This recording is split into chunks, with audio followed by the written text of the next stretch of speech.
Hello guys, so if you're looking to add money in your Venmo account, so if that's the case, you have come to the right place, because today in this video I'm going to show you exactly how you can do that. Now firstly, when you open Venmo, click on the three lines at the top right corner, then click on payment methods, then after that add a bank or a debit card or a credit card.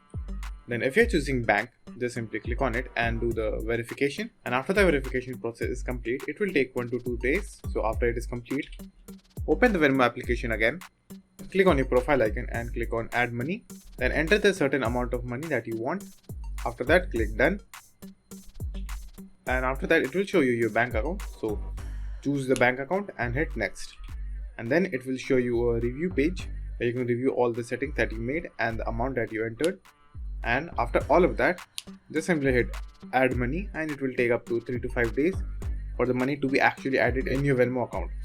So that's it, and thank you for watching, and do like and subscribe to my channel, and take care.